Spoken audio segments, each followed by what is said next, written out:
Chapter 1. The Alley with No Exit. London has no shortage of streets where shadows cling more tightly than light, but even in such a city there are places whispered of with unease. It was on a damp March evening that Holmes first turned my attention to one such place, a narrow thoroughfare in the East End, hemmed in by crumbling brick and the smell of soot, known locally as the Alley with No Exit. The name was not figurative. A pair of high walls closed it in at one end, and the only entry was a single mouth off the larger street. Yet it was there that a man had been found slain, though no trace of his assailant could be discovered. Inspector Lestrade had written in some agitation, requesting Holmes's immediate aid. The case, though young, had already stirred the police to exasperation. Witnesses reported hearing a cry for help within the alley.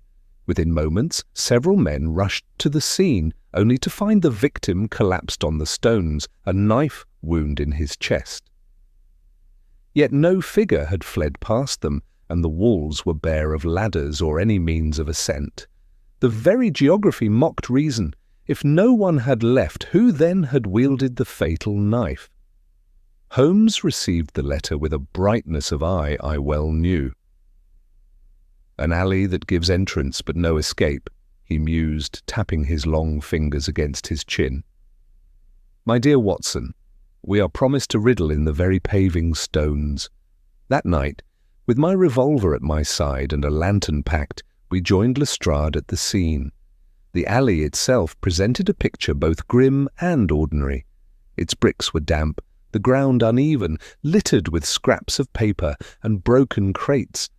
At the far end rose a sheer wall 20 feet high, glistening with damp. No man, even the most desperate, could scale it in haste. Yet Holmes's gaze swept it with such intensity I almost fancied he expected it to yield him a confession. The victim was identified as Mr. Charles Rivington, a clerk of some modest repute in a shipping firm. He carried little of value upon him, only a watch, some coin, and a folded letter whose ink had blurred in the damp. His features were ordinary, but the violence that had stilled them lent him a tragic aspect. "Observe, Watson," Holmes murmured, as he crouched near the body. "The wound is delivered with precision, angled upward, suggesting a hand of practised steadiness, perhaps from one accustomed to such motions, but it is the absence of things, not their presence, which troubles me." Lestrade, his boots muddy from pacing, threw up his hands. "We've searched the alley thrice over. No doors, no grates, no means of leaving save the entrance. Every soul swears no one came out after the cry." Holmes rose, dusting his hands. "And yet a man lies dead. Very good, Lestrade. The puzzle grows sharper." As we stood there, the chill wind threading the narrow passage, I felt the peculiar tightening in the air that always heralded the beginning of one of Holmes' great cases. The alley gave nothing freely, only silence, damp stone, and the memory of a cry. Yet Holmes's eyes gleamed, as though already he had glimpsed, faintly, the outline of truth concealed in the darkness. Thus began the case of the alley with no exit, an affair where logic itself seemed to meet a wall as sheer and unyielding as the one before us. Chapter 2. Holmes and Watson's first discussion. The cab rattled us home through the damp streets, the riddle of the alley weighing heavily upon my mind. Holmes sat beside me in silence, the fogged glass reflecting the occasional flare of a gas lamp across his sharp profile. His hands were steepled, the long fingers pressed together as though in prayer, though I knew well that his mind was racing with 1,000 calculations. "Watson," he said at last, without turning his gaze from the window, "you saw the walls, did you not?" Smooth, slick with damp, and unbroken. The eye declares their testimony with certainty. No man climbed them. "Indeed," I replied, Even the most desperate criminal could not have scaled such an obstacle without leaving some mark, and the constables swore there was none. Precisely. Yet Rivington lies stabbed, and no assailant was seen to leave the alley. We are confronted with an impossibility which is always more instructive than a mere difficulty.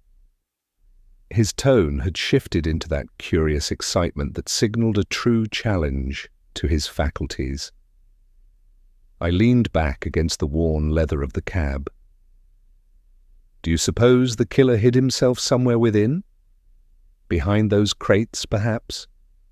Or in some recess that the constables overlooked? Holmes shook his head. You are a sound observer, Watson, but too trusting in the ordinary. The crates were scattered, yes, but insufficient to conceal a man.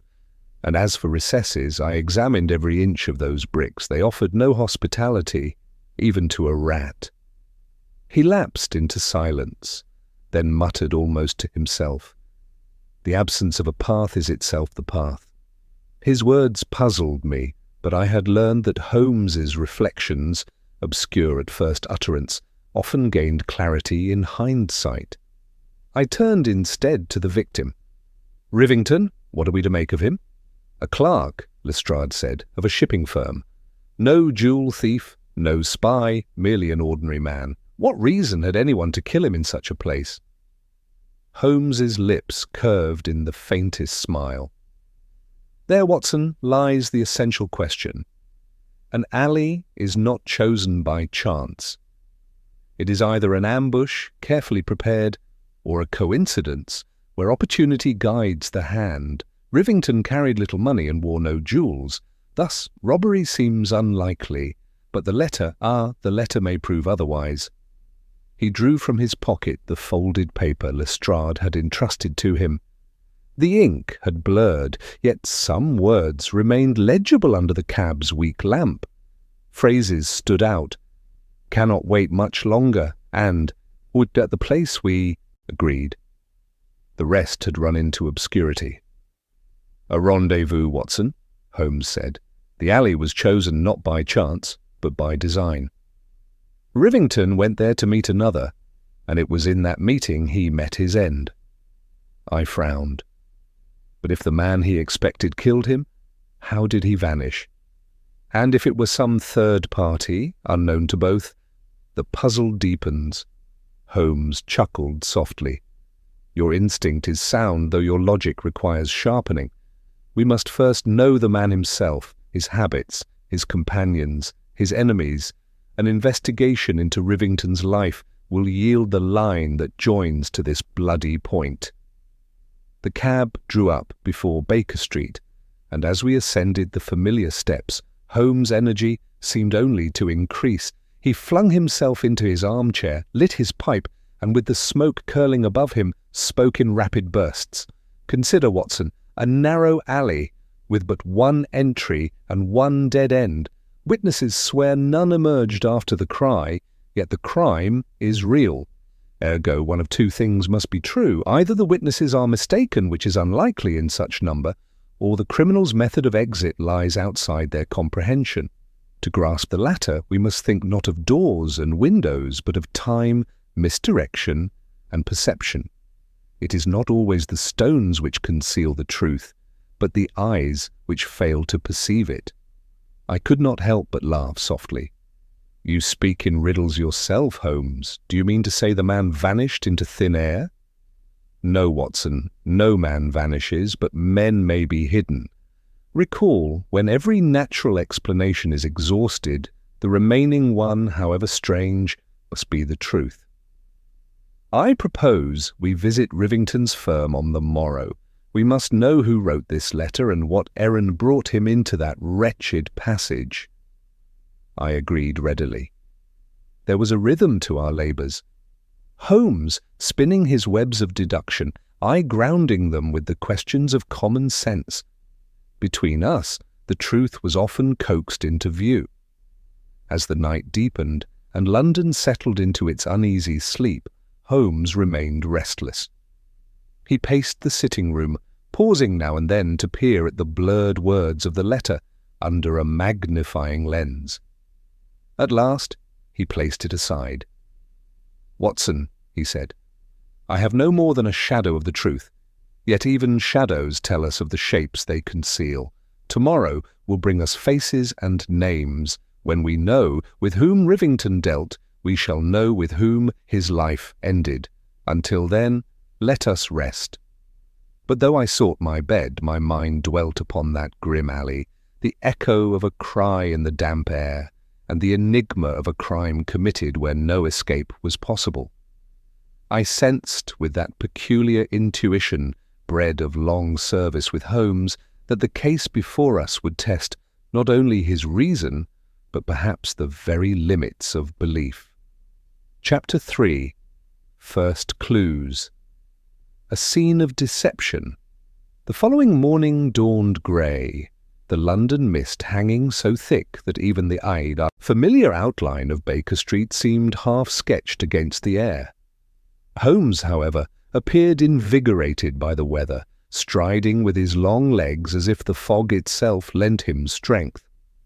"It is an excellent day for inquiry," he remarked, "for mist obscures the eyes of men, and thus sharpens those who train themselves to pierce it." We took our breakfast quickly, and by mid-morning found ourselves at Rivington's firm, a modest establishment of shipping clerks and ledger books tucked away near the docks. The place smelt of ink and salt air, with the muffled din of warehouses in the distance. Holmes introduced himself with the authority of one accustomed to access, and soon the manager, a round-faced gentleman named Mr. Pell, ushered us into his cramped office. "We are grieved at poor Charles's death," Pell said, dabbing his brow with a kerchief. "A quiet man, punctual with his duties and not given to vices. I cannot imagine what business took him into such a quarter of the city." "On the contrary," Holmes said smoothly, "you can imagine it perfectly, for he went there not out of curiosity, but necessity. Tell me, Mr. Pell, did Rivington receive correspondence at the office apart from the firm's own?" Pell shifted uncomfortably. "Well, perhaps. Clerks often pass small notes or arrange meetings. I did not inquire too closely." Holmes leaned forward, his eyes narrowing.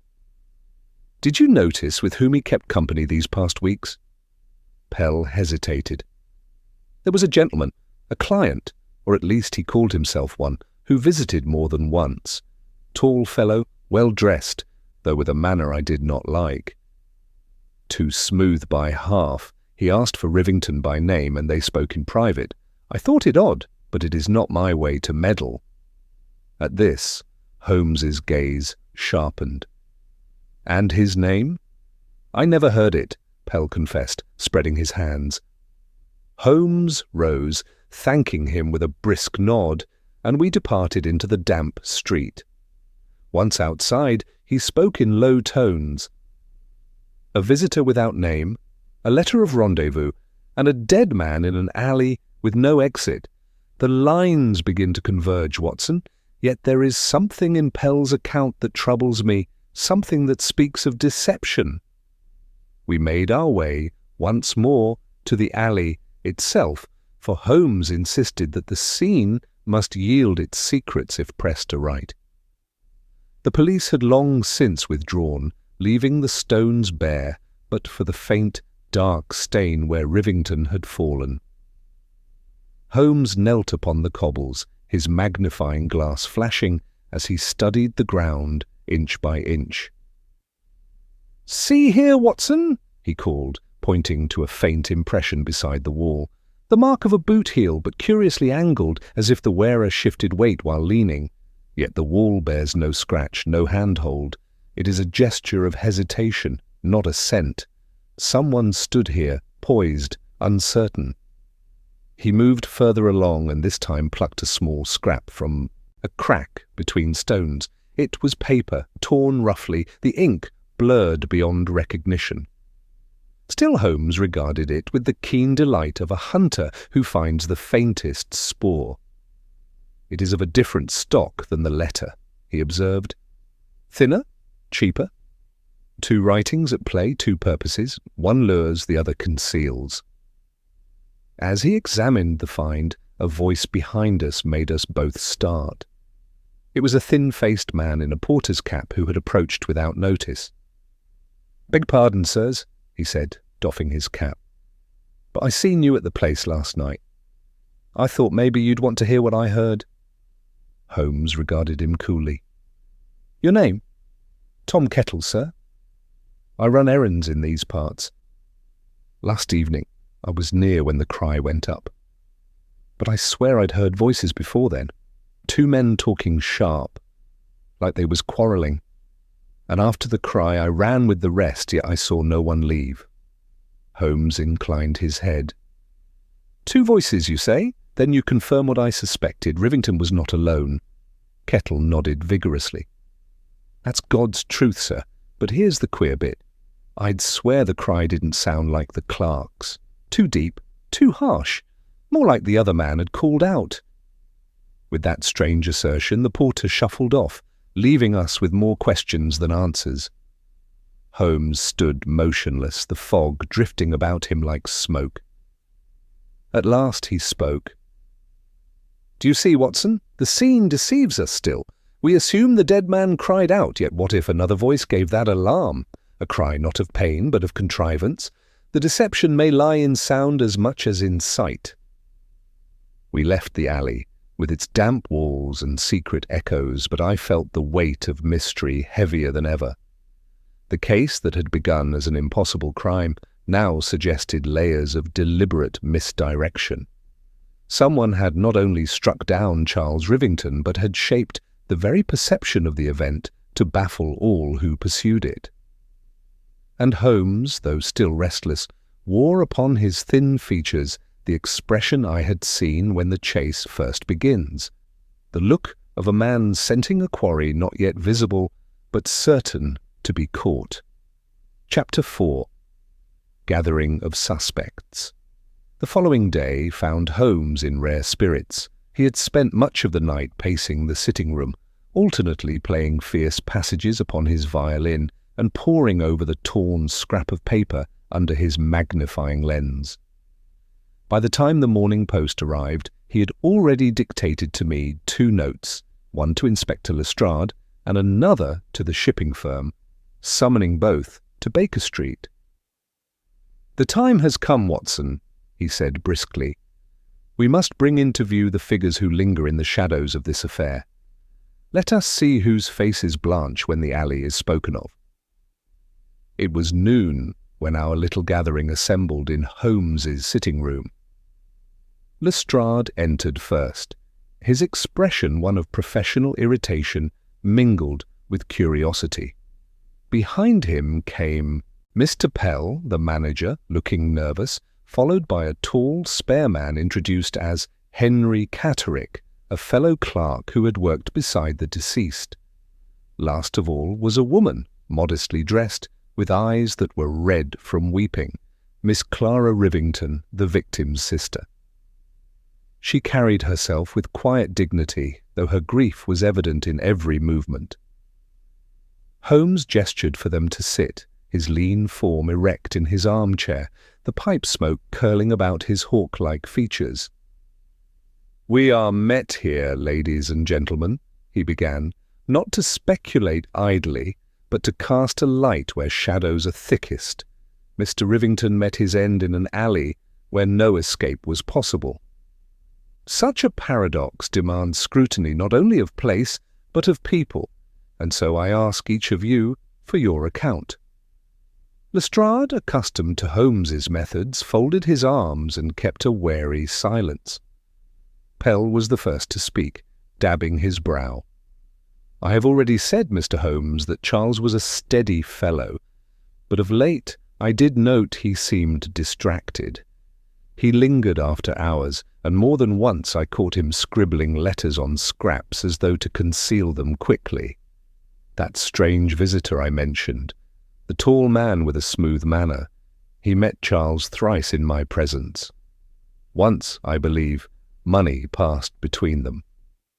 At this revelation, Clara Rivington uttered a faint gasp. Her hands twisted in her lap, and she looked from Pell to Holmes with alarm. "Money? But my brother had no dealings in such matters. He was honest, too honest. If he kept anything from me, it was only to spare my worry. Holmes's gaze softened, but his voice remained steady. "Miss Rivington, did your brother speak of any new acquaintance, or of anxieties weighing upon him?" She hesitated. "Only once. He said there was a man pressing him for a service at the firm. Access to certain documents, I think. Charles would never betray his post, but he feared this man might cause him trouble. He asked me not to mention it, saying it was probably nothing. Oh, if only I had insisted he tell me more." She buried her face in her handkerchief, overcome. Holmes allowed her a moment, then turned his sharp attention to the spare figure of Catterick. "And you, sir, what was your observation?" Catterick's lips tightened. Rivington was a diligent worker, but I confess he kept aloof. I cannot say I liked him. He was secretive, often glancing over his shoulder, and though I never saw the man Pell mentions, I heard whispers among the porters that Charles was seen in questionable company, fellows not of our trade, but men who loiter near the docks, rough sorts. Holmes's eyes glittered. "Interesting.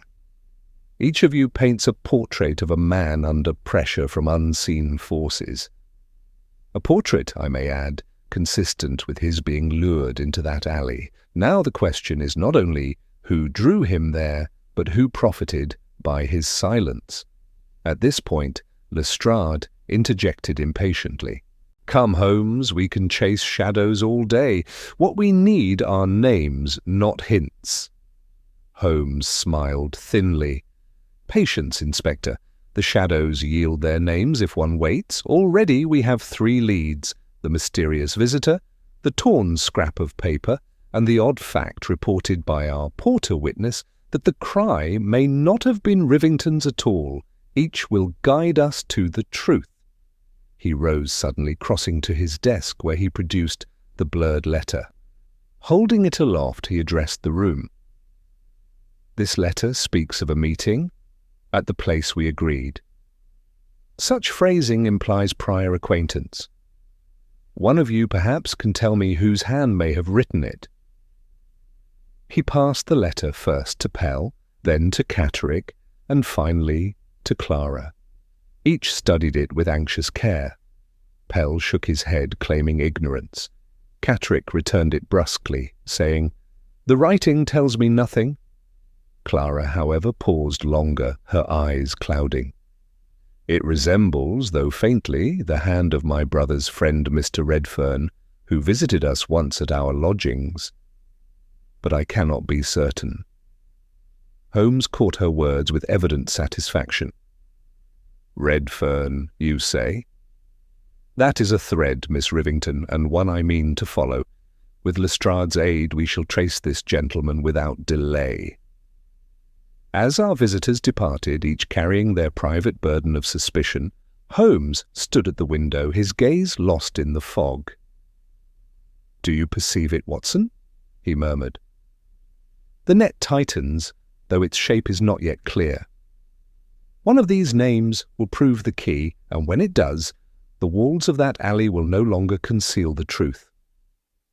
I could only nod, sensing that the cast of characters had indeed assembled, and that within their tangled motives lay the answer to the impossible crime. Chapter 5. First Suspects, Red Herring. The name Redfern lingered in the air long after Miss Rivington had departed our chambers. Holmes, still pacing the rug with restless strides, seemed to savour it as one might taste the first sharp note of a long-awaited vintage. "Redfern," he repeated softly. "It has the sound of substance, Watson. A man who appears suddenly in a quiet clerk's life, presses him for service, and lures him into a dark alley. Such a figure bears close inspection." By the next afternoon, thanks to Lestrade's inquiries, we had more. Mr. Alfred Redfern was a man of means, if not of unimpeachable reputation. He resided in Bloomsbury, moved in modestly fashionable circles, and was known for speculative ventures in shipping and trade. More curious still, he had been seen near the docks in the week before Rivington's death. It was to his residence, a narrow but respectable house with lace-curtained windows, that Holmes and I accompanied Lestrade. Redfern received us in a drawing-room of calculated elegance, velvet drapes, polished mahogany, and the faint scent of cologne. He was tall, as Pell had said, with a manner smooth to the point of oiliness, his dark hair perfectly parted, his smile easy but insincere. "Gentlemen," he greeted us, "to what do I owe this intrusion?" Holmes's eyes glittered. "We come in connection with the death of Mr. Charles Rivington. You were acquainted?" Redfern's brow arched faintly. "Acquainted? I knew him as one might know a clerk who handled certain papers for me, a competent fellow, though hardly remarkable. His death is, of course, regrettable, but I fail to see what business brings it to my door." Holmes ignored the barb. "And yet it was you who wrote to arrange a meeting in a certain alley." He held out the blurred letter. Redfern glanced at it with apparent indifference. "Preposterous! I never set foot in such a place. The handwriting is not mine." Lestrade bristled. "We have witnesses placing you near the dock, sir." Redfern's smoothness faltered, if only for a heartbeat. "The docks, yes. I conduct trade there, as many men do, but alleys and midnight meetings, that is not my habit." Holmes regarded him in silence for a long moment, then asked almost casually, "Did you know that Rivington feared you?" For the first time, Redfern's composure cracked, his eyes narrowed, and his voice grew sharper. "Feared me? That is absurd. I pressed him, it is true, to hasten certain documents. Time is money, Mr. Holmes. But fear? No, if the poor man suffered anxieties, they were of his own making." We departed soon after, Lestrade muttering that Redfern was our man and no mistake. He had motive, he had contact, and he showed temper. What more do you want, Holmes? Holmes did not reply until we were again in the open air. Then he said softly, "I want consistency, Inspector, and Redfern does not provide it. A guilty man may bluster, but he does not invite contradiction so readily. Notice how he disclaimed the letter at once, without pausing to examine it closely. Too pat, too rehearsed. And yet, Watson—" Here he turned to me with a curious gleam. "And yet, I do not think Redfern wielded the knife." I was taken aback. "But surely, Holmes, who else? His dealings with Rivington are plain." "Plain, yes. Too plain. Redfern is the surface suspect, the one whom all eyes will follow. That is why he must be innocent, or at least not the hand that struck. The true criminal will lurk beneath this obvious shadow." That evening, Holmes was unusually contemplative. He sat before the fire, pipe in hand, the blurred letter and the torn scrap laid side by side upon the table. "Do you mark the difference, Watson? One paper of quality, the other of cheap stock. Redfern moves in society. His correspondence would not be upon such common scraps. If he wished to lure a man, he would cloak it in refinement, not clumsy deceit." I nodded, though my mind struggled to keep pace. Then the letter was but a mask, meant to cast suspicion on Redfern? Precisely, and someone knew enough of his dealings with Rivington to fashion that mask convincingly. There lies the hand of cunning. Redfern may yet be entangled, but not as the knife-bearer. He is the red herring of this case, Watson, and we must not be lured. Outside, the fog thickened once more, swallowing the lamplight in its grey embrace. As I watched Holmes lean back, his eyes half closed in thought, I felt again the strange tightening of atmosphere that accompanies his greatest cases. The alley with no exit remained as impenetrable as ever, yet I knew Holmes had begun to glimpse the outline of its secret, not in what was shown, but in what was meant to mislead. Chapter 6. A Hidden Inconsistency. The morning after our visit to Redfern, I found Holmes already at work when I descended to the sitting room. The remains of breakfast lay untouched on the tray, while he bent over the desk with his magnifying lens, the two scraps of paper arranged side by side like relics under examination. The air was thick with tobacco smoke which curled upward in slow wreaths, mingling with the pale shafts of winter light filtering through the curtains. "Watson," he said without looking up, "our smooth-tongued friend has left us a gift, not in what he said, but in what he did not say." I took my chair opposite him, curious. "You mean Redfern's denial of the letter?" Holmes tapped the desk with a long forefinger. "Just so." He dismissed it at a glance, as though the hand were utterly unfamiliar. "Yet notice this." He pushed the magnifying lens towards me, indicating a portion of the blurred letter where the ink had smeared but the loops of a capital R remained intact. "Do you see the flourish? It is too distinctive to be accident. Compare it with Redfern's signature, which Lestrade obtained from a shipping ledger." I bent close. Even in the smudged ink, the resemblance was plain, the same extravagant upward stroke, the same curved tail. "Then Redfern lied outright?" Holmes leaned back, his lips curling in a thin smile. "Not necessarily. A man may recognize his own hand when it suits him and disavow it when it does not. But here lies the inconsistency. Redfern dismissed the letter too quickly, as though he feared that closer inspection would betray him. Yet if he truly had written it, would he not at least attempt to mask the fact with indignation rather than indifference? His denial was too cold, too prepared. That, my dear fellow, is what troubles me. Before I could reply, there came a sharp rap at the door, and Lestrade entered, looking more harried than usual.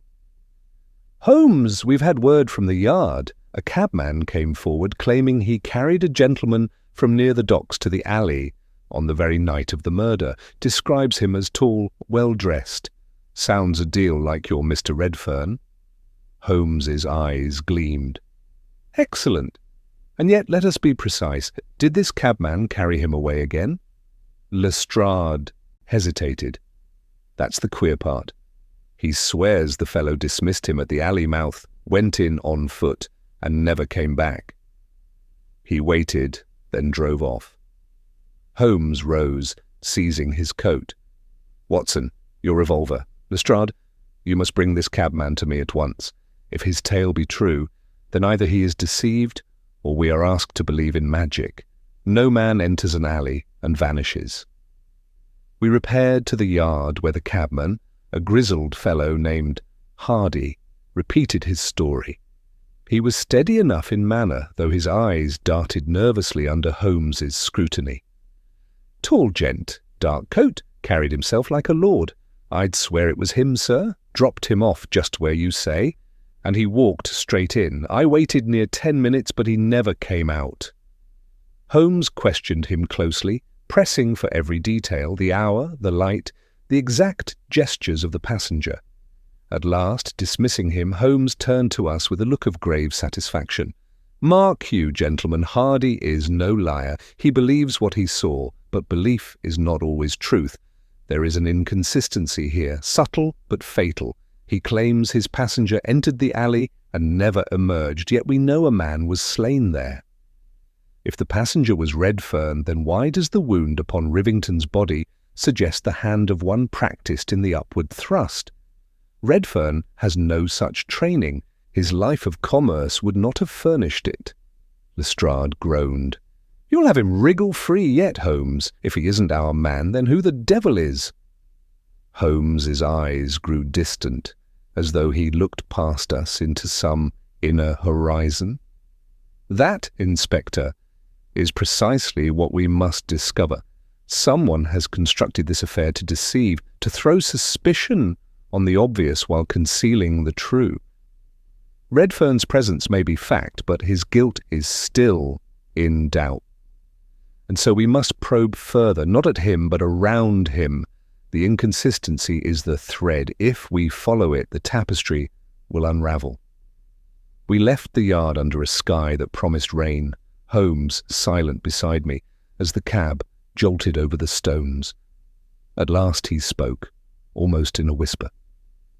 "Watson, do you not feel it?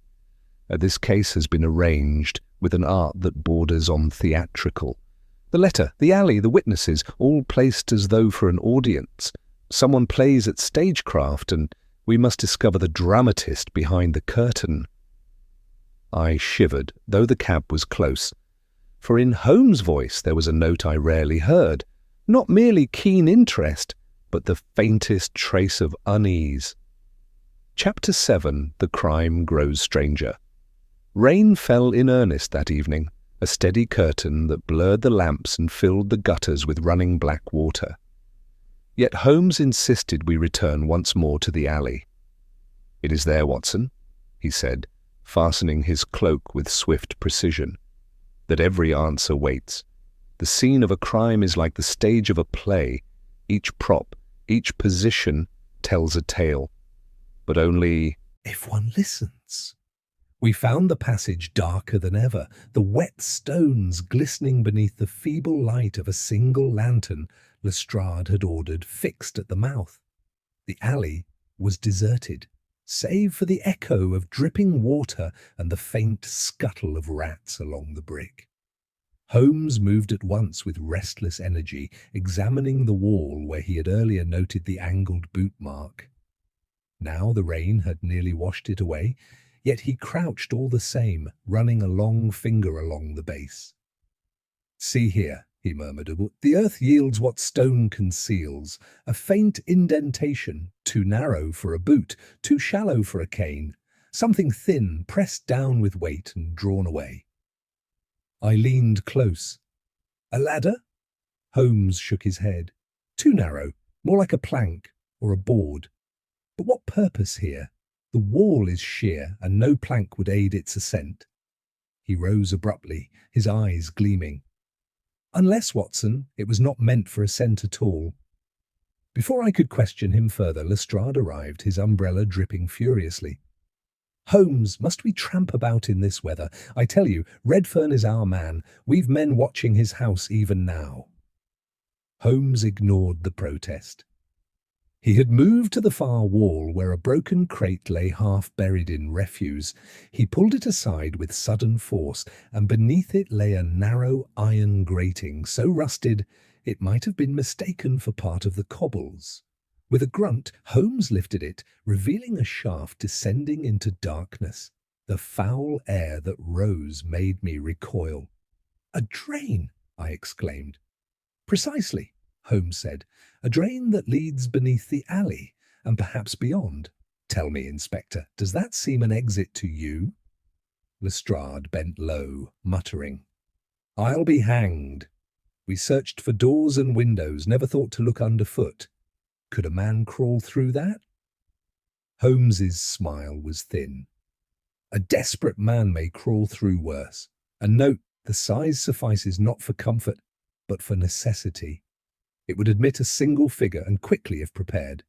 Whoever slew Rivington had this escape in mind before the deed was struck."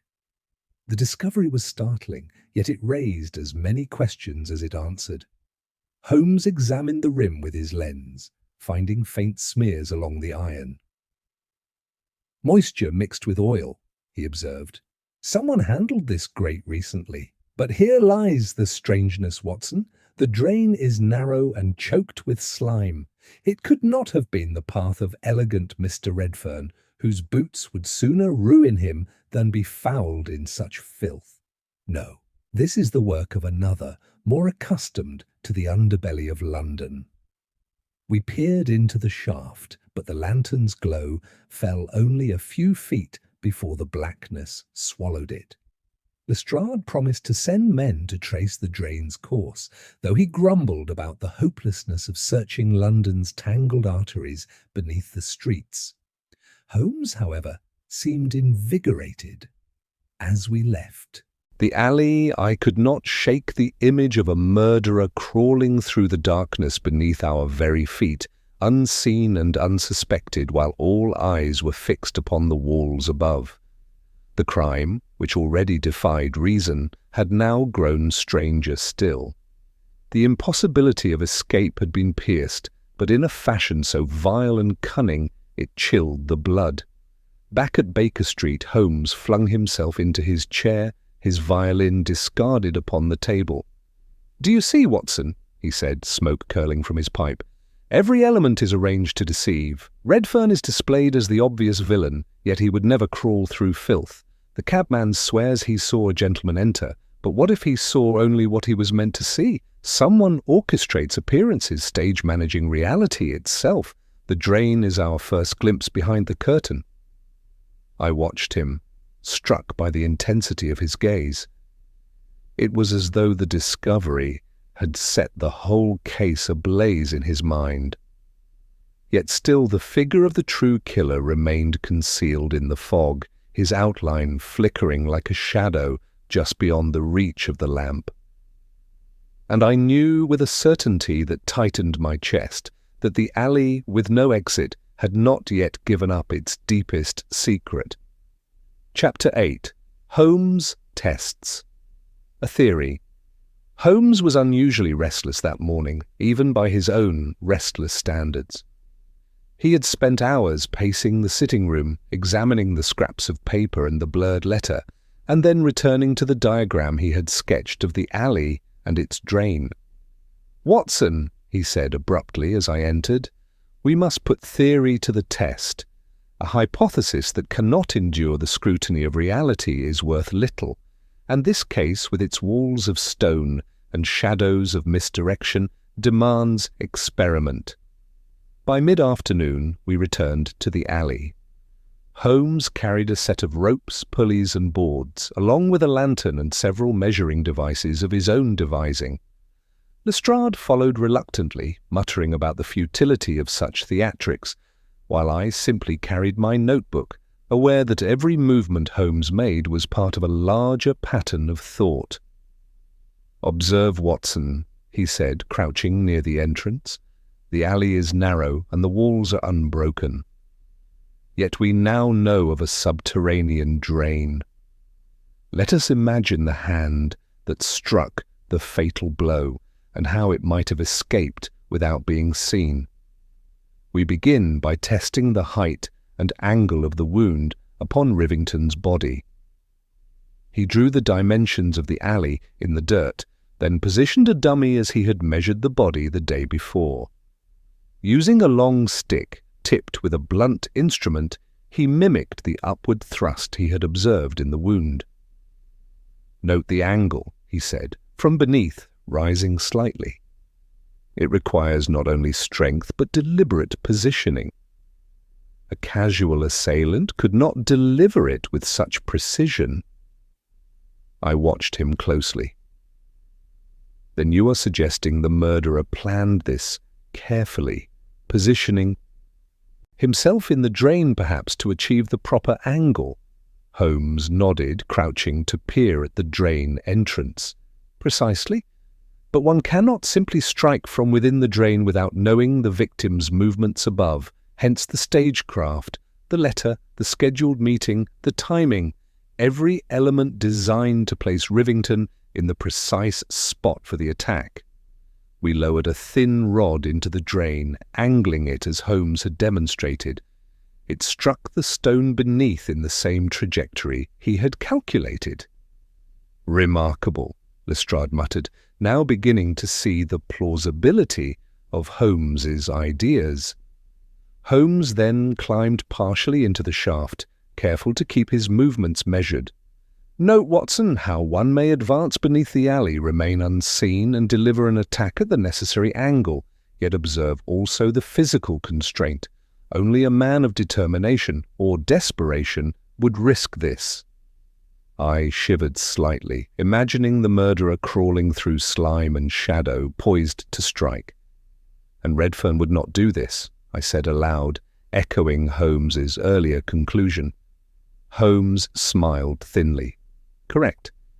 Redfern is distracted, perhaps involved in letters and finance, but not in subterranean skulking. This is the work of another whose skill and daring exceed mere social engagement. Now consider the timing. The attack occurred within moments of the appointed meeting.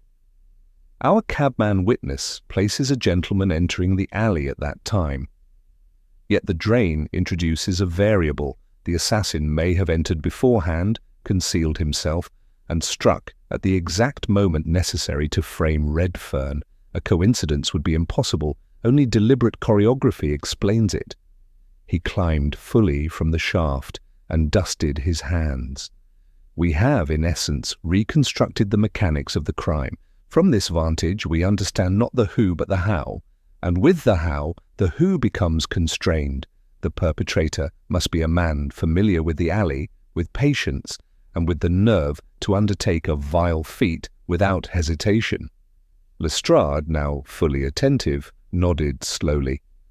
"I'll admit it, Holmes. If anyone could devise such a thing, it would have to be someone clever, but clever in what way? And who had access to the alley without raising suspicion?" Holmes's eyes gleamed. "Ah, that is the next step, Inspector. Observation alone will not suffice. We must examine connections, habits, and hidden knowledge. The alley's secret, the drain, is known to few, perhaps only to those who linger in its vicinity or who have studied its construction. We have narrowed our field considerably. The impassable becomes passable, the impossible possible, and the criminal constrained to a select few." As we left the alley, rain having subsided into drizzle, I felt the peculiar thrill that accompanied all of Holmes's experimental forays. The crime, once an insoluble paradox, now had a tangible logic to it. And yet I knew the mystery was far from solved. The true culprit, concealed by clever misdirection and false leads, still lingered beyond reach, waiting for Holmes to unmask him. Chapter 9. A second attempt strikes again. The following night a strange urgency hung over London. Fog rolled down the streets, thick and grey, swallowing lampposts and muffling footsteps. Holmes, unusually alert and pacing with a restless intensity, had spent the evening arranging the facts of the alley in his mind. "Watson," he said at last, tapping his pipe against the mantel, "the first act is complete, but the author of this drama is not yet finished. When a man orchestrates so perfectly, he rarely rests. We must anticipate his next movement." Before I could question him, there came a hurried knock at the door. Lestrade entered, his coat damp, and behind him a messenger carrying a folded note, sealed hastily in black wax. Holmes broke the seal and read, his eyes narrowing with each line. Then he handed it to me. "The alley was a warning. Another awaits. Tread carefully, or the end will find you." Holmes' expression was grave, yet there was that faint glimmer of excitement I had learned to recognize. "This is no mere threat, Watson. It is a communication of intent. Our opponent has realized that his first attempt did not fully conceal him, and he tests our reactions. We must anticipate, not react. The alley has yielded its secret, and yet the game grows more dangerous."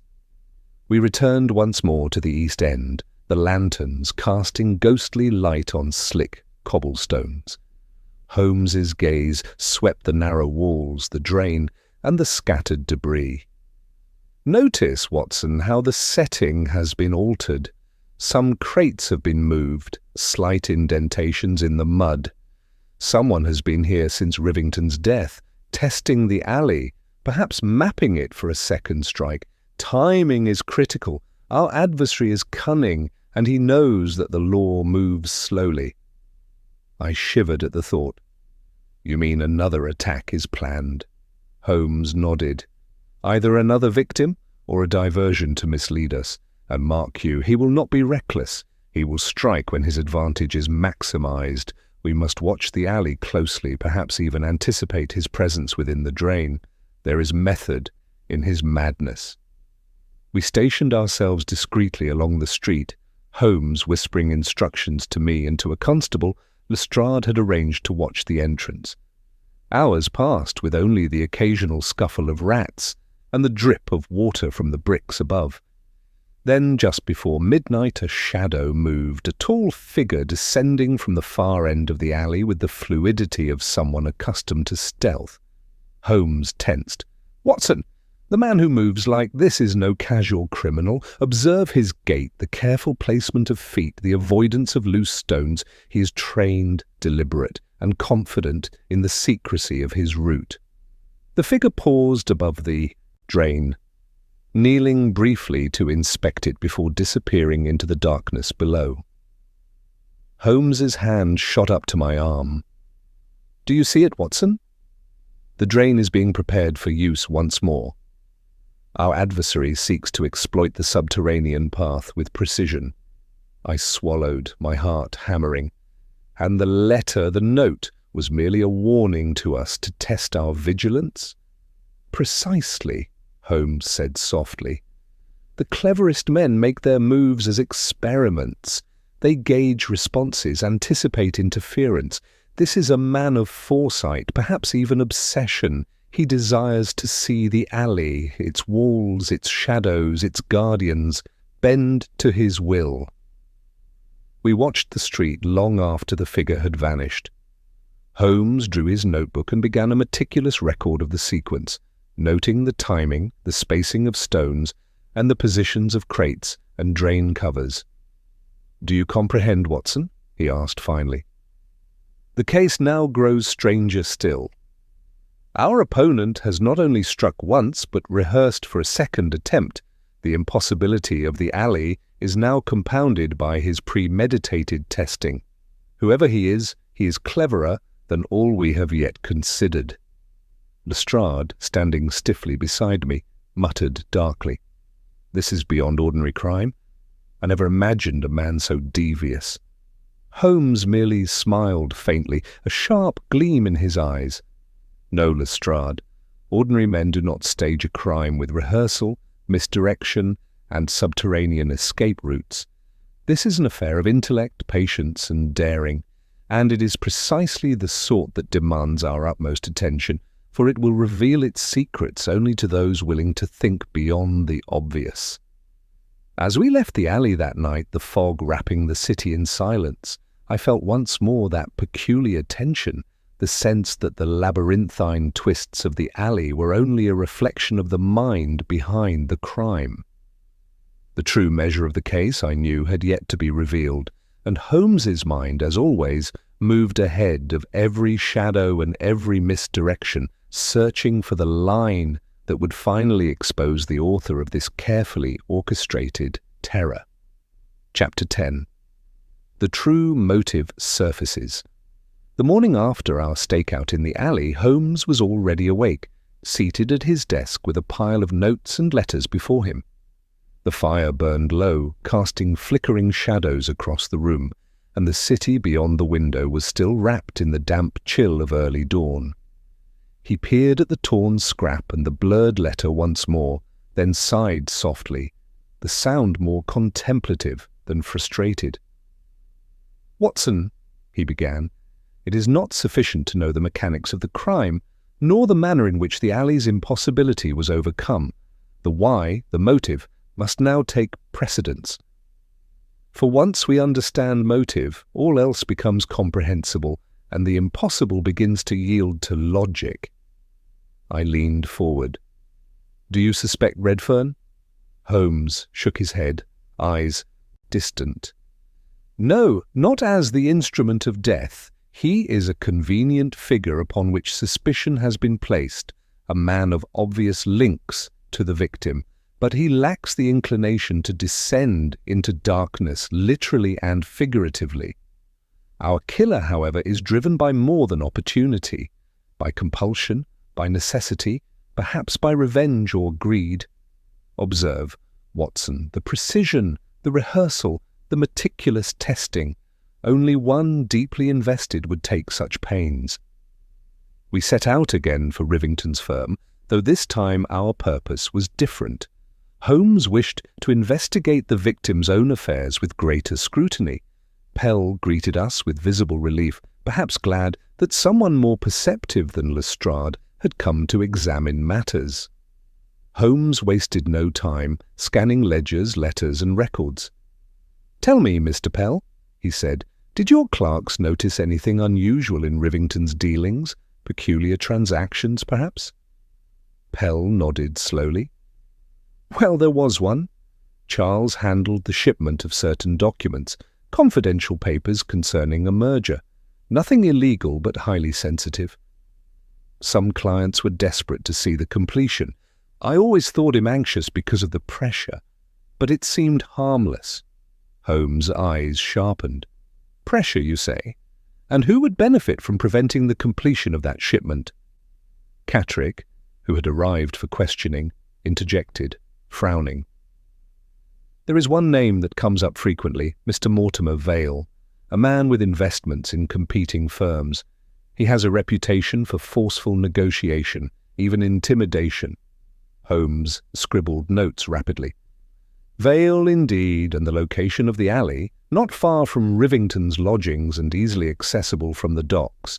A man seeking to control or disrupt Charles's deliveries would have incentive to remove him quietly, yet he must also stage the scene to misdirect suspicion toward Redfern, a convenient foil. I considered this. So the motive is financial, but the means are highly theatrical. The murderer is attempting not just to kill, but to manipulate perception." "Exactly," Holmes said, pacing. "Observe the layers. First, the letter to lure Rivington. Second, the arrangement of the alley and the use of the drain. Third, the misdirection of witnesses and the cabman. Fourth, the casting of Redfern as the obvious suspect. Each is a deliberate act to disguise the true end, preventing Rivington from delivering those papers, thereby protecting Vale's interests." Lestrade muttered, half to himself. "Financial motive. That would have occurred to any fool. But your methodical weaving of the steps, Holmes, it is almost ingenious." Holmes paused, his gaze returning to me. "You see, Watson? Motive is the skeleton upon which every detail hangs. The manner of the attack, the timing, the psychological misdirection, all serve the same purpose. Once one recognizes that purpose, the rest falls into pattern. A man of cunning constructs a stage upon which his crime is masked, but every mask has seams, and it is those seams that we shall follow." As we left the firm, the fog had lifted slightly, revealing the outlines of chimneys and the faint glimmer of gaslight. Holmes's expression was one of quiet satisfaction, tempered with the awareness that the case was far from concluded. The true motive, financial gain and the elimination of obstacles, had surfaced, illuminating the rationale behind the impossible setup. Yet the identity of the hand that executed it remained veiled. I could sense, as I always did in these moments, that we were on the verge of the next revelation. The stage was set, the actors were in position, the alley with no exit had yielded its first secret, and the path toward its full unravelling lay open before Holmes's keen mind. Chapter 11. The Bait, Holmes's Strategy. By mid-morning, Holmes had already begun putting his plan into motion. The streets of London were damp with residual mist, and the distant clatter of carts along cobblestones provided a faint rhythm to our deliberations. Holmes had arranged a meeting with Pell and Lestrade, the three of us huddled in the firm's office, which smelled of ink and old paper. "Watson," he said, his eyes glinting with that rare thrill of anticipation, "the stage is set. We know the motive, the mechanics, and the false trail laid by our clever opponent. Now we must offer a bait, one that cannot be ignored, and observe the reaction." I leaned forward, eager yet wary. "And this bait, what form does it take?" Holmes smiled faintly. "The alley, Watson, the very place where the first crime was enacted, but this time the setting is not simply passive, it is a trap designed to draw the guilty hand into action once more. We shall exploit the same instincts, the same overconfidence that governed the first attack." He detailed the plan with precision. We would leave a parcel in the alley, conspicuously placed, suggesting the continuation of the previous business that had drawn Rivington. Lestrade would station constables at concealed vantage points, while Holmes and I observed from a nearby house. The parcel itself contained no value, only a bundle of papers resembling the documents Rivington had once handled, carefully designed to provoke interest in the one who had orchestrated the crime. "The bait must be tempting, yet believable," Holmes explained. "Too overt, and the guilty party will sense a trap. Too subtle, and he may ignore it. Timing, presentation, and anticipation of movement are all critical. Once he reacts, we shall know not only his identity, but the extent of his audacity." By dusk the alley was prepared. The parcel, wrapped in brown paper and tied with coarse twine, rested against the wall near the entrance. Holmes had even scattered a few bits of refuse to simulate ordinary use, lending the illusion of secrecy and routine. From our concealed position in the upper window of a nearby building, we could see the full stretch of the alley and the subtle contours of the drain below. Hours passed in tense silence. The mist swirled about the walls, and the occasional footstep of late stragglers echoed faintly. Holmes did not stir, his eyes trained upon the parcel, noting the slightest movement, the shift of a shadow, the scrape of a boot against stone. "Patience, Watson," he whispered. "The guilty hand will reveal itself only when it believes the stage is its own. All else is illusion." Finally a figure emerged from the gloom. Tall, deliberate, and moving with careful precision, he approached the parcel. My pulse quickened as Holmes leaned forward, observing each measured step. The man crouched briefly to inspect the bundle, then, as though confirming that no observer was present, reached into the drain, manipulating the grate with skill and confidence.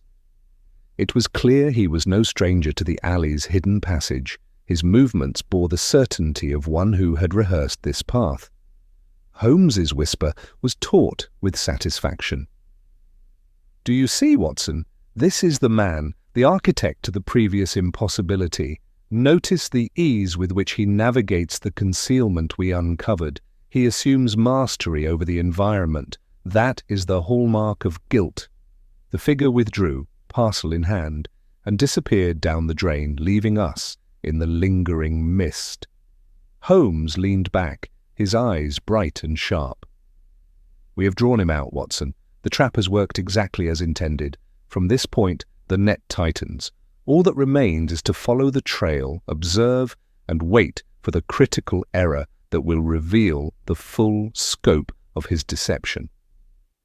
Lestrade, arriving moments later to review the scene, muttered darkly, "I cannot believe the audacity of this man. To return to the same alley after such a crime, and with the same method, he is beyond reason." Holmes merely smiled faintly, the excitement of the hunt gleaming in his eyes. "Reason is for the cautious. The clever rely on expectation and misdirection. And now, Lestrade, we watch and wait. He has taken the bait, and the next move will belong to us." As night fell, London settled into its fog-bound hush, but for Holmes and I, the city was alive with anticipation. The impossible alley had become a stage, and its actor, emboldened by his own cunning, had walked willingly into observation. The case, intricate and devious, was now poised for the revelations that would follow. Chapter 12. The moment of recognition.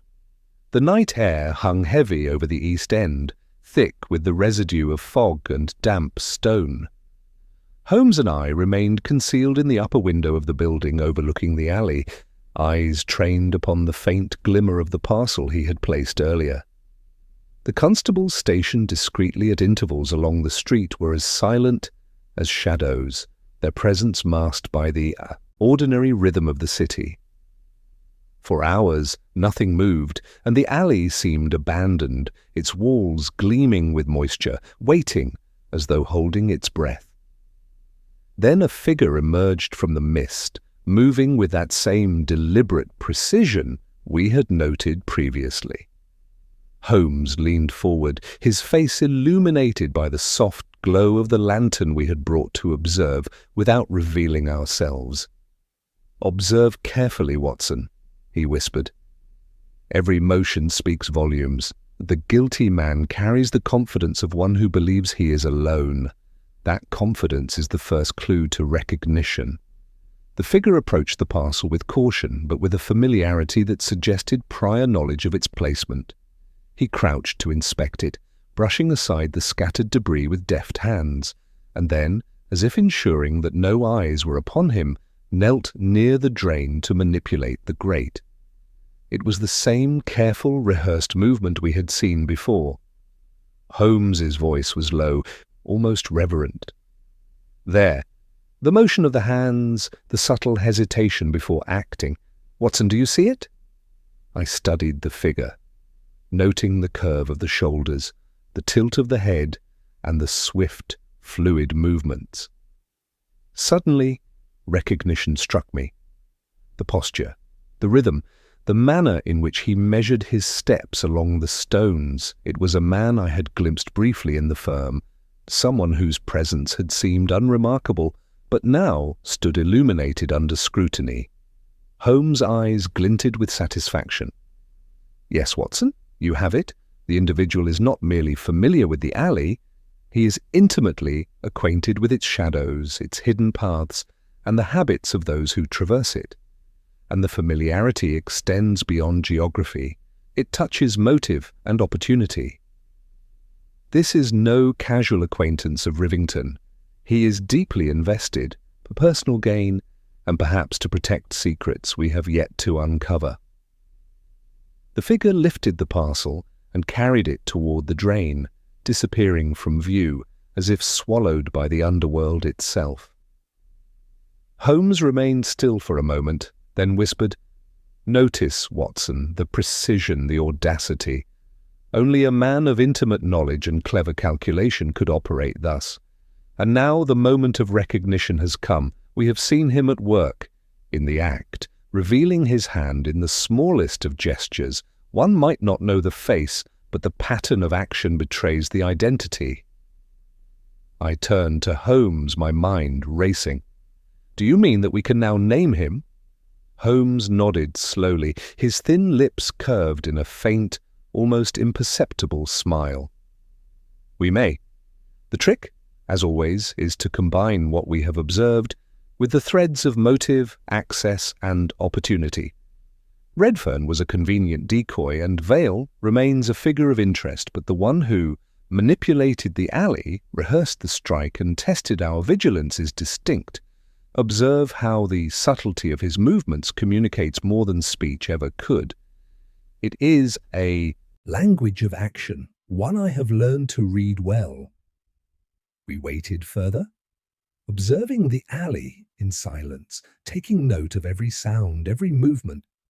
Holmes recorded meticulously in his notebook the angle of the parcel, the manipulation of the grate, the pace and pause of the figure. "Every detail confirms my suspicions, Watson," he said at last. "We now know who acts, how he acts, and why.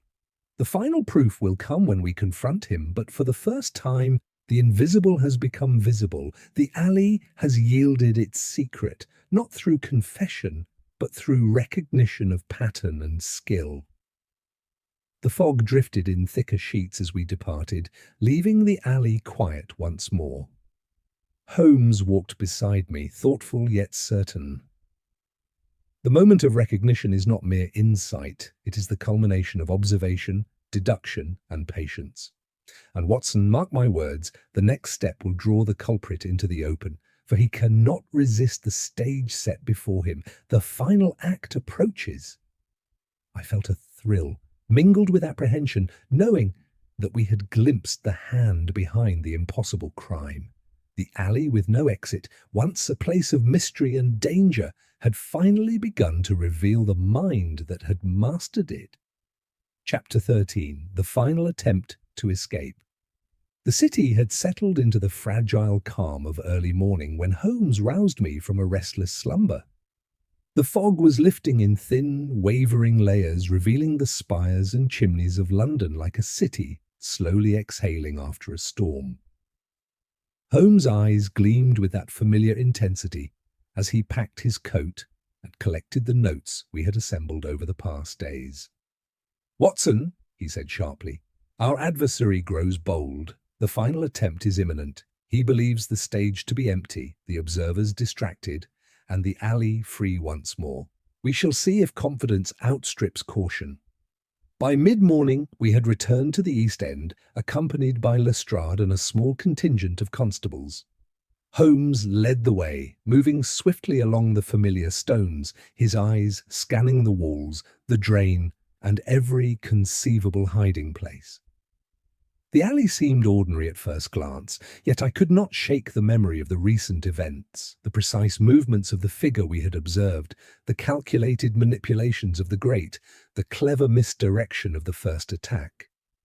Holmes paused, crouching near the parcel we had placed as bait. "Observe, Watson," he murmured. "The placement is critical.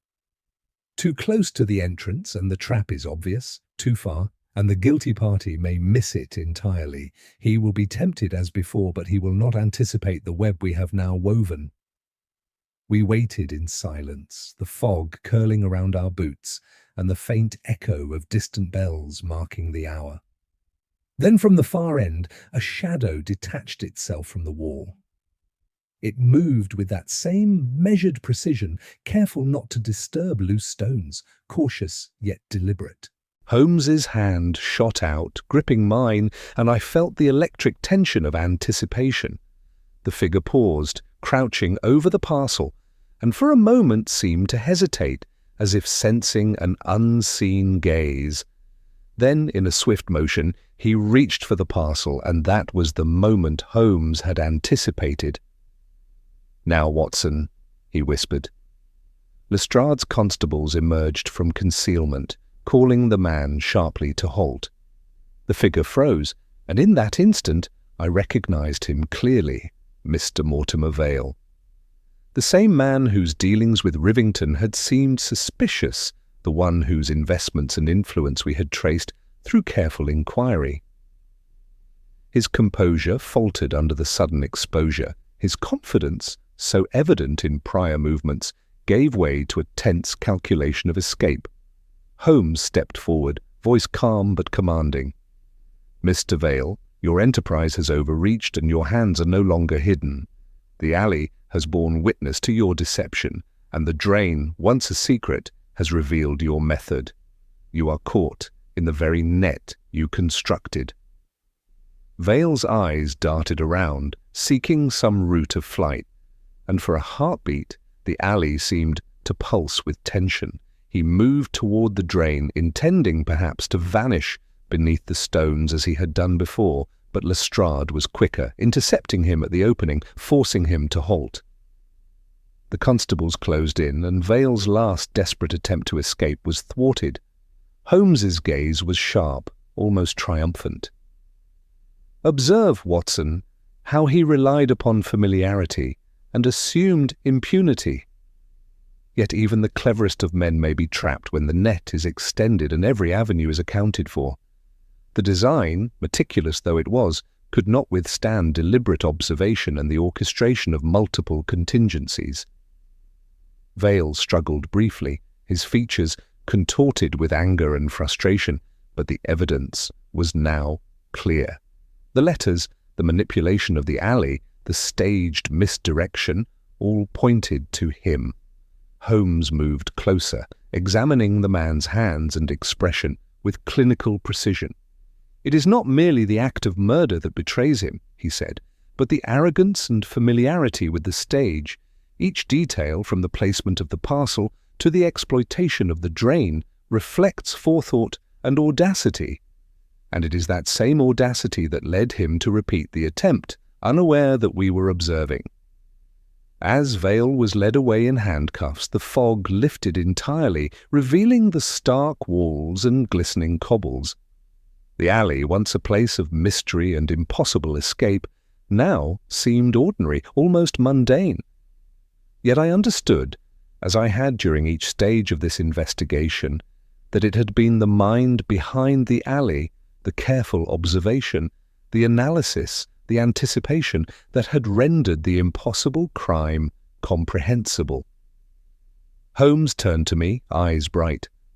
"Watson, the final attempt has been foiled, the actor unmasked. The alley with no exit has yielded its secret, and justice, though delayed, is at hand."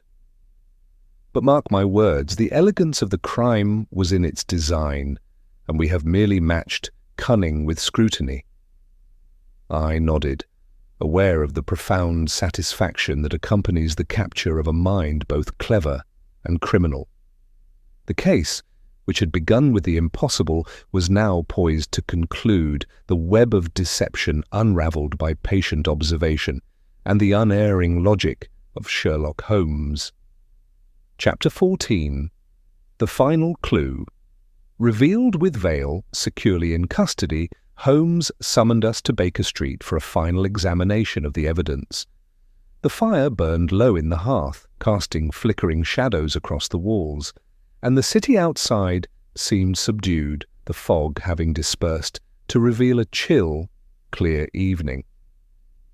Holmes sat at his desk, the torn scrap and the blurred letter laid out before him, and his eyes gleamed with the certainty of a man who has grasped the full pattern of events. "Watson, Inspector, the mechanics of the alley have been reconstructed, the motions observed, and the criminal constrained by his own audacity," Holmes began, his tone precise, deliberate. "Yet there remained a final detail overlooked in the immediate pursuit of the culprit, the origin of the letters themselves. It is here that the last clue presents itself." He picked up the torn scrap, holding it against the lantern light. "Observe the fibres, the type of paper, coarse, inexpensive, unlike Redfern's stationery, and the smudges, oil from human hands, yes, but also the faint residue of a particular ink used in certain shipping offices. The very substance directs our suspicion not only to the location, but to the author. We knew already that the first letter had drawn Rivington into the alley. The second, the note to Holmes and Lestrade, was intended to provoke, to test vigilance. Both were instruments of the same hand. I leaned closer. "So this scrap, though small, confirms Vale's direct involvement?" Holmes nodded. "It does more than confirm, it reveals method. Vale understood the human propensity to follow obvious leads. Redfern was a convenient scapegoat, a surface suspect, and the cabman's testimony would misdirect us. But the scrap, when scrutinized, betrays the deliberate choice of paper, the precise form of the writing, the preparation and knowledge of the alley's structure. Only a man familiar with both Rivington's routines and the city's hidden passages could have executed this." Lestrade interjected, still sceptical. "So the letters, the parcel, the drain, all of it. But what of the wound itself? You said earlier that the upward angle was deliberate." Holmes gestured to the dummy used in our experiments. "Yes, the manner of attack is inseparable from motive. Vale knew the alley, and he knew Rivington's approach. He exploited both to strike from beneath, using the drain to achieve the necessary angle, and then retreat undetected. His audacity was matched only by his understanding of human psychology. He expected Redfern to bear the blame. He expected the witnesses to be deceived by sound and shadow. The final clue lies precisely in the orchestration of perception itself." He rose, moving to the window and gesturing toward the street below. "Consider the cabman's testimony. He saw a figure enter the alley and vanish. That is fact, but he interpreted it through ordinary expectation. The criminal exploits that interpretation, knowing observers will fill gaps with assumptions. Herein lies the genius of the crime. Perception becomes part of the mechanism, a tool as precise as any weapon." Holmes returned to the desk, spreading the letters and scraps side by side. All threads now converge. The parcel was bait, designed to elicit another movement. The drain was the escape route, used with care and forethought. The letters and scraps indicate authorship. The manipulation of perception confirms intent. Vale's own hand is revealed not only in act but in pattern. Each layer of deception, each misdirection has been meticulously planned, yet each betrays him if carefully examined. He paused, eyes gleaming as though anticipating the final comprehension. And now, Watson, the impossible has become possible. The alley with no exit was never impossible. It was a stage set to conceal the most deliberate and cunning of actions. The final clue, the one that unites motive, opportunity, and method, is the choice of paper, the handling of the letters, and the orchestration of perception. With this, the identity of the criminal is unmistakable. I nodded, the pieces falling into place in my mind. Every action, every misleading lead, every shadow and scrap of evidence now pointed conclusively to Vale. The ingenuity of the crime, its theatricality, and its apparent impossibility were all explained through careful observation and analysis. Holmes leaned back, pipe in hand, eyes fixed on the flames. Justice, when guided by reason, can illuminate even the most carefully hidden paths. This case, Watson, though intricate and seemingly impossible, demonstrates that observation and deduction remain the most potent tools in the pursuit of truth, and the alley, once a puzzle, has now revealed its secret fully. Chapter 15. The Final Gathering. Holmes summoned the principal figures of the case to Baker Street that afternoon, insisting that all parties be present for the final exposition. The fire burned low, throwing a warm glow across the room, yet the tension in the air was palpable, as if the shadows themselves waited in anticipation. Lestrade arrived first, followed by Pell, Catterick, and Miss Clara Rivington. Even Redfern, whose innocence had been established early on, appeared with cautious curiosity. The room, though modest, now seemed the stage for a drama whose outcome would bring clarity and, at last, justice. Holmes, standing before the assembled group, gestured toward the letters and the torn scrap arrayed on the table. Ladies and gentlemen, the events that transpired in the alley with no exit were, in truth, orchestrated with deliberate precision. The first act of this crime appeared impossible, yet the solution is now apparent. Every element, the letters, the parcel, the drain, was a carefully designed instrument of deception intended to mislead and to conceal. He moved to the window as if drawing the room's attention to the geography of the alley itself. Rivington's death occurred in a location chosen for its apparent inaccessibility. The walls, the narrowness, the single entrance, all suggested an impossibility. Yet the drain beneath the stones provided both escape and angle for the fatal blow. A man familiar with that passage and with the habits of the victim was able to strike and retreat without detection. The mechanics were complex, but logical. Catterick shifted in his chair. And the letters? The scraps? Holmes nodded. The letters served as instruments to lure Rivington and to misdirect observers. Note the difference in paper, the subtle smudges of ink, and the precise style of handwriting. These details, when compared carefully, reveal the author and, by extension, the intent behind the crime. They show premeditation, knowledge of Rivington's routine, and an understanding of human psychology sufficient to manipulate perception. He turned toward Miss Rivington, whose eyes were wide with anticipation. Your brother, Miss Rivington, was the intended target of a scheme driven by both opportunity and financial interest. Vale sought to prevent the completion of certain sensitive shipments, and he exploited your brother's diligence and trust to achieve that aim. Redfern, who had been quiet, now spoke, a faint colour in his cheeks. Then I was falsely suspected despite my attempts to assist? Holmes inclined his head. Indeed. Your presence was convenient for misdirection. The cabman's testimony, the letter, and the visible acquaintance with Rivington were all exploited by the true criminal to cast suspicion upon you. Yet your actions, when examined with care, revealed no culpability. Lestrade interjected, still bristling with incredulity.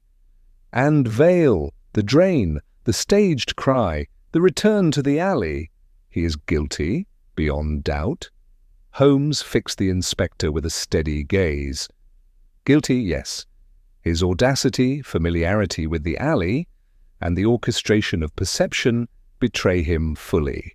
The final attempt to escape, the testing of our vigilance, and the repeated manipulation of the scene all confirm identity, motive, and method. He paused, allowing the gravity of the revelations to settle over the room.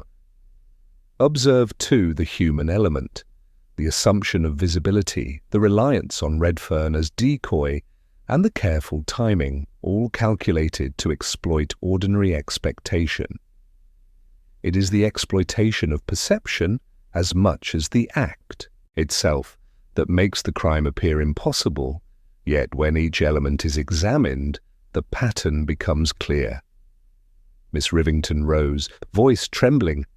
So at last we understand everything that happened in that alley, and why it could not have been anyone else? Holmes nodded, his expression calm but precise. Exactly. The impossible was staged to mislead, the guilty hand was hidden in plain sight, and the threads of deception, when traced carefully, converge upon a single figure. Mr. Vale's cunning has been countered by careful observation and patient deduction. As the gathering dispersed, the sense of resolution was tempered by reflection. The alley, once a place of terror and confusion, now lay behind us, its secrets revealed. The crime, though intricate and seemingly insoluble, had been unravelled through reason, observation, and the unerring logic that defines Holmes's method. Holmes turned to me as the last visitors departed, eyes bright with satisfaction. Watson, the net is drawn, the stage cleared, and the criminal constrained. Yet the elegance of the design reminds us that human ingenuity, even when applied to crime, is bound by the limits of observation and consequence. The alley with no exit has yielded its truth, and justice will follow. I felt the familiar thrill of closure mingled with awe. Every misdirection, every subtle deception, every shadow and letter now pointed unmistakably to a resolution conceived with precision. The final gathering had confirmed not only the identity of the culprit, but the extraordinary care with which the crime had been constructed and the brilliance required to reveal it. Chapter 16. The Reveal.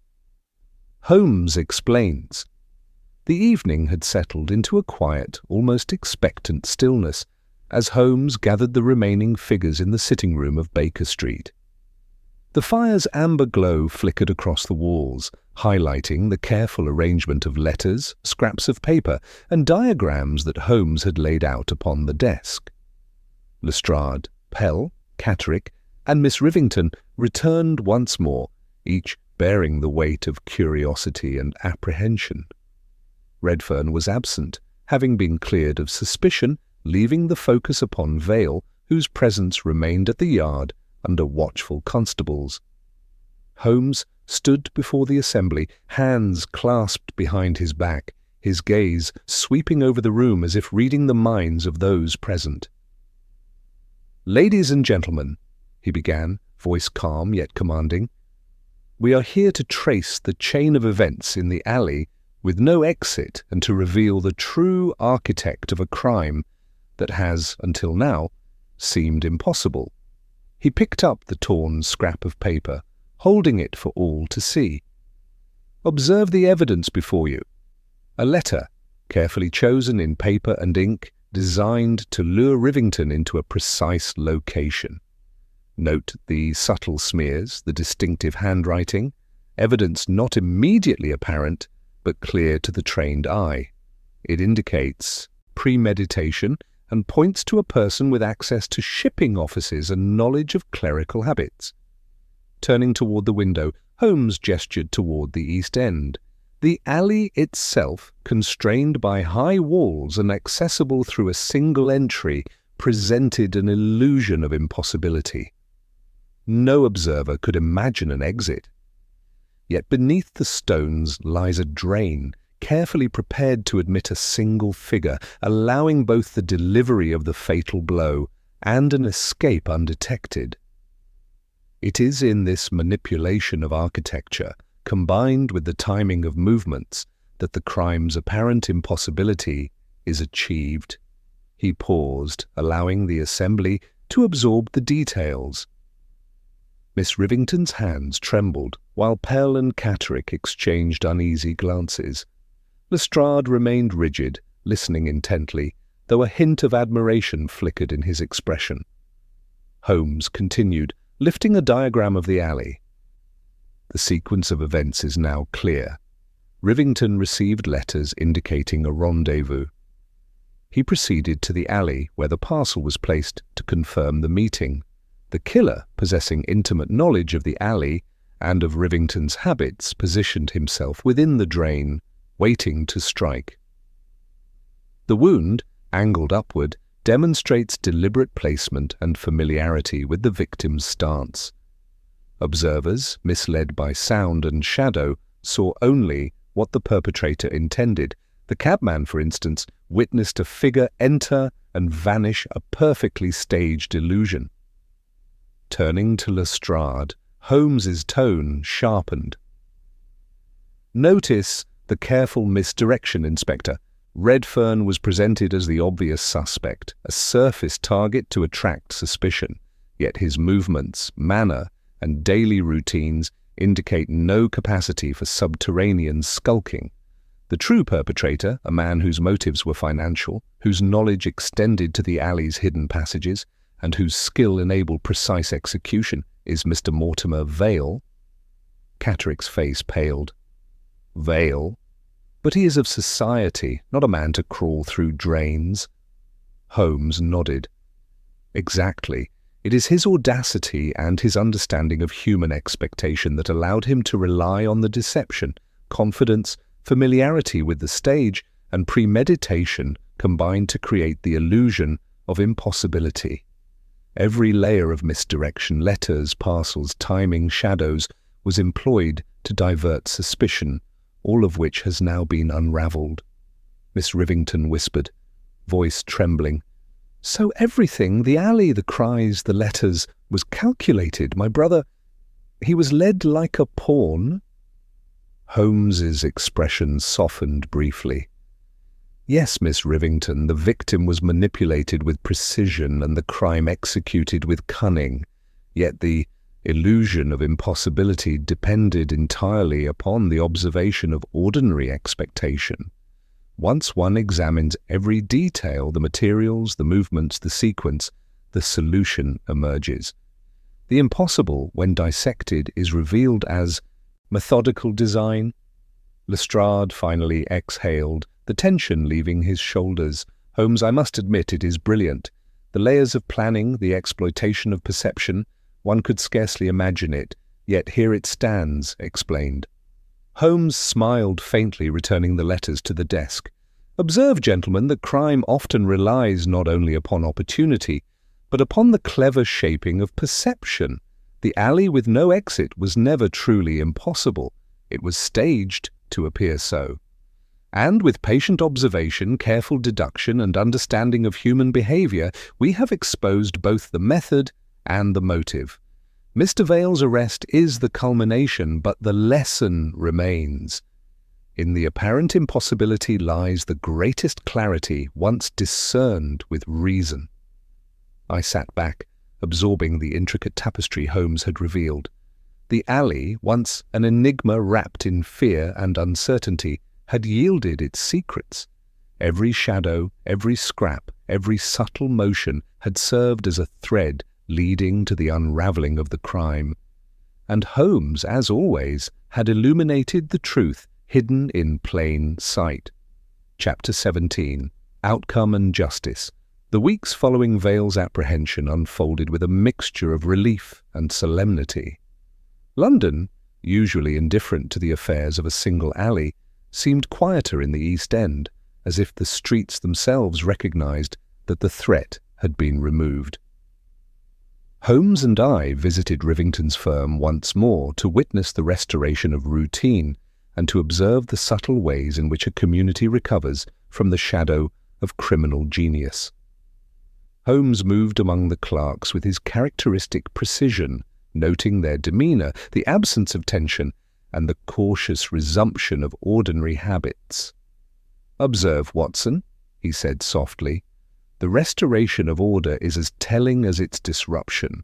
The human mind is quick to recover, provided that the source of fear has been removed. Vale's design relied not only upon physical cunning, but upon psychological manipulation. Once he is constrained, the balance is restored." Lestrade met us at the firm, a faint smile breaking his otherwise stern expression. "Holmes, I'll admit it, this one was more than the usual tangle of misdirection. Vale's methods were clever, but your deduction and patience rendered them ineffective. Justice, at last, has its day." Holmes inclined his head. "Justice is best served not by haste, Inspector, but by observation and reason. The law apprehends the guilty, yes, but it is reason that untangles the web, revealing the structure beneath the surface chaos." Miss Rivington entered, escorted by Pell. She looked thinner, wearier, yet there was a quiet relief in her eyes. "Thank you," she said to Holmes, voice soft but firm, "for understanding the truth, for bringing clarity to what seemed impossible. I cannot say it heals the loss of my brother, but it does honor him to know the matter is resolved." Holmes nodded, his expression unusually gentle. "Miss Rivington, the resolution of a case does not erase grief, nor should it attempt to, but it permits understanding and removes the lingering shadow of uncertainty. That in itself is a measure of justice." Redfern, present once more, offered a polite nod. "I am grateful, Mr. Holmes. To have my name cleared and to witness the truth revealed is a relief I cannot adequately express. The alley, which once cast suspicion upon me, now stands as a testament to meticulous reasoning." The final threads of Vale's scheme were laid bare in court, the letters, the torn scrap, and the evidence gathered from the drain, combined with Holmes's demonstration of the mechanics of the alley, left little room for doubt. Vale's financial motives, his manipulation of perception, and the deliberate orchestration of the crime ensured his conviction. The newspaper accounts praised Holmes's methodical approach, noting the extraordinary ingenuity of the criminal and the brilliance of the detective who had unravelled it. Holmes and I returned to Baker Street in the quiet of early evening. The lamps outside glimmered in the damp streets, and the familiar cadence of city life had resumed. Holmes sank into his armchair, pipe in hand, eyes half closed but attentive to the room. "Watson," he said softly, "observe how order is restored. The streets, the firm, the perception of safety, all have resumed their natural rhythm. The alley, once a locus of impossibility and danger, now stands as a quiet monument to the interplay of calculation and deduction. Vale's audacity is curtailed, and yet the elegance of his design reminds us of the ingenuity that may exist even in criminal minds." I nodded, reflecting on the events. The case, intricate and seemingly insoluble, had been resolved through observation, deduction, and patient analysis of motive and method. The alley, with no exit, a place of terror and confusion, had yielded its secrets fully, and justice had been delivered. Holmes's gaze returned to me, a faint smile upon his lips. "Watson, the measure of a crime is not only in its execution, but in the lessons it leaves behind. We have observed those lessons, and in doing so, ensured that the impossible need never remain hidden. Justice, while often delayed, ultimately prevails when guided by reason and observation." I felt, as I always did, after such a case, the satisfaction of resolution mingled with the awareness of human ingenuity and fallibility. The alley, once a place of peril, had become a testament to the power of deduction and the certainty that however impossible a crime may appear, truth awaits the patient eye. Chapter 18, Holmes' Final Reflection. The case of the alley with no exit had concluded, and London's streets had resumed their ordinary rhythm. The fog lifted, and the night quieted into a fragile calm. Holmes sat in his armchair, pipe in hand, the familiar curl of smoke drifting lazily toward the ceiling. I, seated opposite, could sense in him the still, sharp intensity of thought, even in the absence of immediate action. The resolution of the crime left no trace of mystery to the casual observer, yet, for Holmes, every detail remained a thread in the fabric of reason. "Watson," he began, voice low and contemplative, "this case demonstrates a truth often overlooked by those who observe only the surface. Impossibility is rarely inherent in the act itself. Rather, it resides in perception, in the assumptions of those who witness events without understanding their construction. Vail relied entirely upon our acceptance of ordinary expectation. He exploited the alley, the drain, and the very notion of inaccessibility to conceal a plan as intricate as it was audacious." I nodded, reflecting on the weeks of investigation. From the first letter to the second attempt in the alley, every action had been part of a carefully constructed deception, each misdirection designed to shield the truth. "It was remarkable, Holmes," I said, "the precision of the strikes, the rehearsal of the scene, and the deliberate planting of suspicion. All of it seemed impossible until you reconstructed it." Holmes smiled faintly, eyes gleaming with that familiar light of intellectual triumph. "Indeed, Watson, observation alone is insufficient. Deduction transforms fact into understanding. The torn scrap, the blurred letter, the careful positioning in the alley, the repeated testing of our vigilance, all revealed the criminal's intent once interpreted with reasoning. The methodical unraveling of these elements, patiently and without assumption, is what converts the impossible into the explicable." He leaned back, exhaling a thin plume of smoke. "And yet let us not overlook the human dimension. Vail's audacity was matched by his reliance upon the expectations and assumptions of others. Redfern, innocent but convenient, illustrates how easily misdirection may divert attention. The alley itself became a stage, its walls and shadows complicit in the performance. The danger lies not only in action, but in perception." Miss Rivington's voice, soft and reflective, came to mind. Holmes had observed her grief, tempered by understanding. "Even when the impossible is revealed, Watson," he continued, "the emotional consequences remain. The victim is gone, the grief endures, and yet justice, tempered by comprehension, restores balance. Understanding the method does not undo loss, but it ensures that those who manipulate and conceal cannot act with impunity." I watched him closely. "Do you ever tire, Holmes, of these human paradoxes? The ingenuity of crime, the fragility of perception?" Holmes' expression softened, almost wistful. "Tire, Watson?" "On the contrary, they are the very substance of my pursuit. Human ingenuity, even when misapplied, challenges the mind. It demands careful attention, precise observation, and unerring logic. The lessons of the alley, with no exit, remind us that reason is both shield and instrument. It protects the innocent, reveals the guilty, and illuminates what others deem impossible." He rose, pacing the room with his habitual energy.